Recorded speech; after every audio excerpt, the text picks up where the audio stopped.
दोस्तों, स्वागत है आप सभी का एक बार फिर से। माँ भगवती की कृपा आप और आपके पूरे परिवार पर सदा सर्वदा बनी रहे। दोस्तों, अगर आप अपनी लाइफ में नया कुछ सीखना चाहते हैं तो चैनल को सब्सक्राइब जरूर करिएगा। दोस्तों, शनिवार का दिन एकदम खास होता है क्योंकि इस दिन टोने टोटके भी किए जाते हैं और उनसे छुटकारा भी पाया जाता है। इस दिन आप खुद को कैसे सुरक्षित रखते हैं ये तो आप पर ही निर्भर करता है और इससे भी बढ़कर बात यह है कि इस दिन का दुरुपयोग ना करें। जब शनिदेव परेशान करते हैं तो एक के बाद एक परेशानी में आप पड़ते जाते हैं। जब शनिदेव अपने पूरे रंग में आते हैं तो परिवार में मतभेद होने लगते हैं, माता पिता के स्वास्थ्य और आपके करियर पर बीतता है। शनिदेव ठीक इसी प्रकार दंड देते हैं।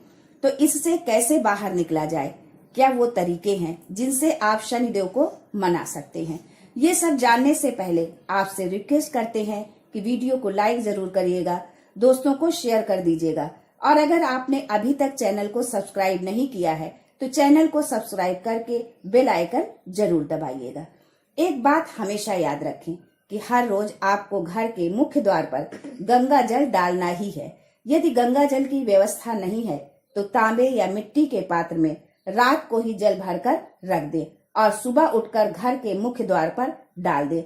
शनिवार के दिन क्या करें?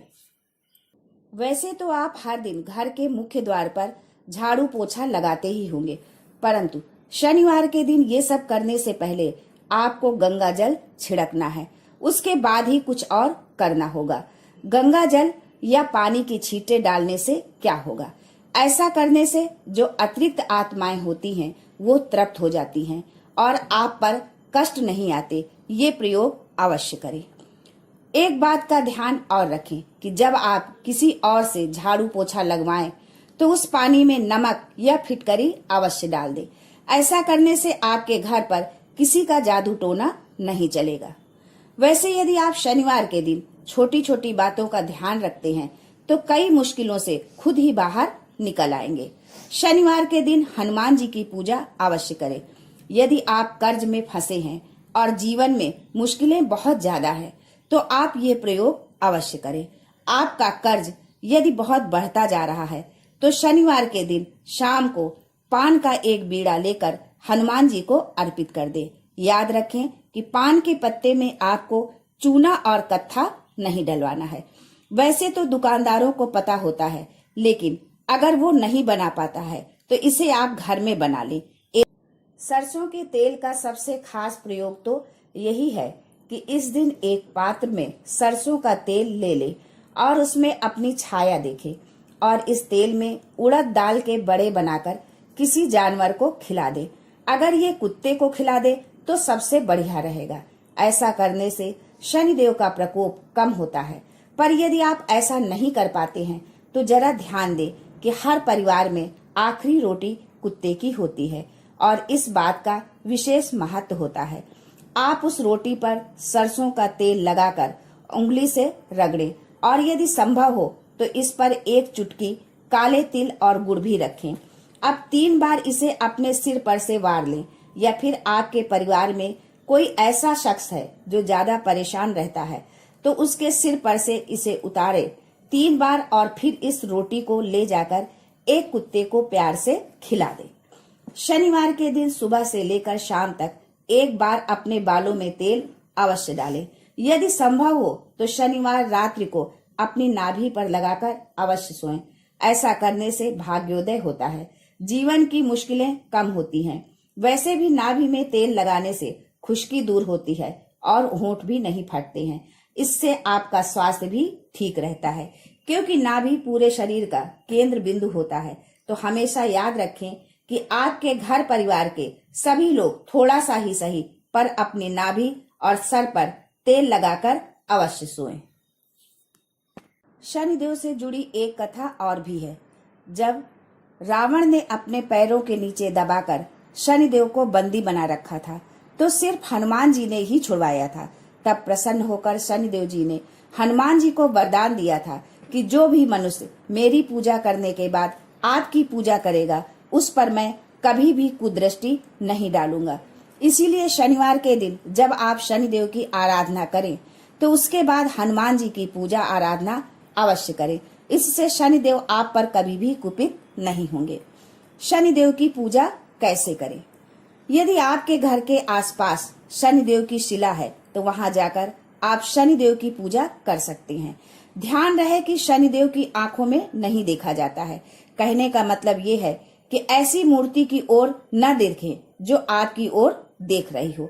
आपने शायद कभी ध्यान न दिया हो, लेकिन शनिदेव की मूर्ति हमेशा ऊपर की ओर देखती हुई ही बनाई जाती है। ऐसा इसलिए ताकि आपके ऊपर उनका नकारात्मक प्रभाव न पड़े। वैसे तो पीपल के पेड़ में एक लोटा जल देने से भी शनिदेव शांत रहते हैं। जब आप जल देने जाएं तो उसमें एक चुटकी काले तिल, सफेद पुष्प, थोड़ा सा मीठा और एक चुटकी यदि जीवन में कष्टों की भरमार है तो बेलपत्र के पेड़ के नीचे 2 मुखी दिया जला दे। लक्ष्मी जी की कृपा आप पर हो जाएगी। परंतु याद रखें कि जब भी शनिदेव की पूजा करें तो हनुमान जी की पूजा अवश्य करें, अन्यथा आपकी पूजा अधूरी मानी जाएगी। हनुमान जी के भक्तों पर शनिदेव अशुभ प्रभाव नहीं देते हैं। शनिवार के दिन हनुमान चालीसा का पाठ अवश्य करें। इस दिन कर्ज भी नहीं लेना चाहिए, क्योंकि इस दिन लिया हुआ कर्ज आप चाह कर भी नहीं उतार पाएंगे। अगर पीपल का वृक्ष आपके घर के आसपास नहीं है तो ऐसी स्थिति में आप अपने घर के मुख्य द्वार के दाहिनी ओर एक दीपक जलाकर रख दे। मिट्टी का दीपक जलाना है, सरसों के तेल के साथ। इसमें कुछ भी नहीं डालना है। ध्यान रहे दीपक के नीचे आसन अवश्य देना है। आसन मतलब दीपक के नीचे कोई साफ सुथरा कपड़ा रखना है। फूलों की पंखुड़ी भी आप रख सकते हैं। फिर इस दीपक का मुख दक्षिण दिशा की ओर कर दे। यह दीपक पितरों को समर्पित होता है। बाद में इस दीपक को मिट्टी में दबा दे या फिर किसी सुरक्षित स्थान पर भी रख सकते हैं। इस तरह आप शनिदेव की शरण में आ सकते हैं। अब एक और अनूठा और खास उपाय आपको बताती हूँ। अगर आपकी कहीं नौकरी नहीं लग रही है और रोजगार के कोई आसार नहीं है तो शुक्रवार की रात को आप ब्राउन चने भिगो दें और शनिवार के दिन उन चनों को सरसों के तेल में कढ़ाई में गरम कर लें। ध्यान रहे नमक और मसाले आदि नहीं डालने हैं। फिर इन चनों को किसी जानवर को प्यार से खिला दें। ऐसा करने से नौकरी और रोजगार की समस्या समाप्त हो जाएगी। आशा करती हूँ कि आज के वीडियो से आपको लाभ अवश्य मिलेगा। यदि आपको लाभ मिलता है तो कमेंट बॉक्स में लिखकर अवश्य बताएं, जिससे दूसरे लोग भी इसका फायदा उठा सके। आज के लिए बस इतना ही। दोस्तों, मिलते हैं अगले वीडियो में। तब तक के लिए goodbye and thanks for watching my video.